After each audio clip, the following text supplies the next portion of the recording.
Hi everyone, Michelle Giannato, Vice President Patient Advocate for the nonprofit Autobrewery Syndrome Information and Research. My late husband's body would convert the food, carbohydrates specifically, that he ate to three times the legal limit. On my last episode, I talked about how a broad spectrum IV medication was used daily for 8 weeks to wipe out the yeast and bacteria. There was a speculation or a concern that maybe the antifungal would not kill the bacteria, but with a follow-up colonoscopy, endoscopy cultures, that bacteria and yeast was no longer there. So that was great. His diabetes, because he was a type 2 diabetic, it was easier to control. He had lost the 60 pounds of swelling. He was suffering with fungus all over his body. That went away.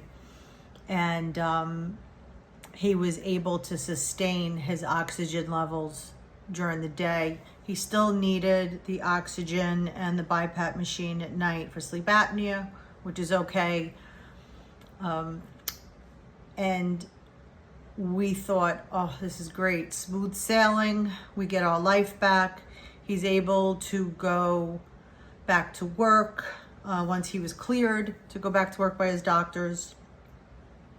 And we just thought everything is going to be great again. We had court for the DUI.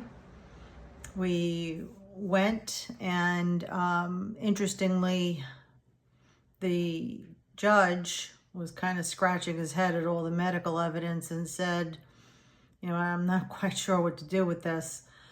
I think it was the first that they've seen and heard of, and they believed us, but they just, I guess, didn't know what to do with the whole situation.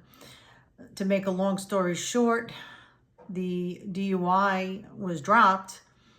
We paid a small fine. And one of the conditions was that we had to install in his car, my husband's car, an ignition interlock device for 6 months. And I thought, whoa, what a great idea.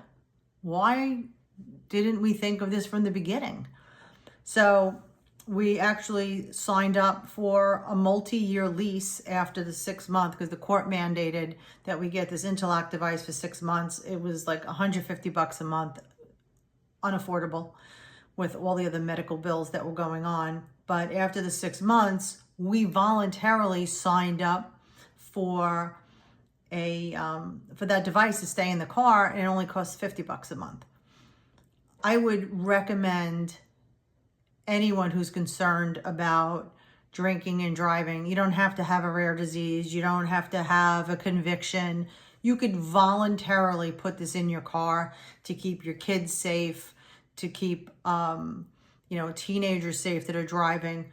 Voluntarily install it in the car. It's a wonderful device, and we had it in our car for 5 years because we did not want to ever play with having to be caught off guard by this disease again. And, we had enough going on. So it was a great investment. Again, we thought smooth sailing, this is gonna be great. 2 weeks later, after my husband got out of the hospital, he came home from work and he sat on the couch and he was shaking. And I had asked him, what's going on? And he's like, I don't feel well. And you could see he's really shaking. He's sweating. His skin was clammy.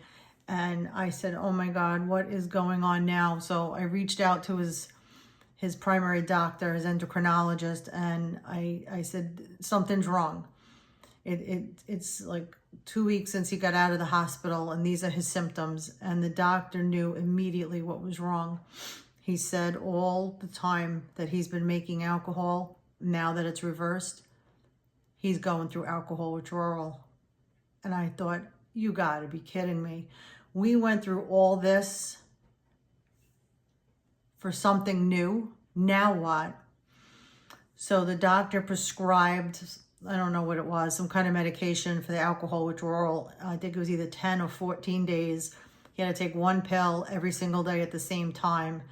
So I said, please call it into the pharmacy. I'll run and pick it up.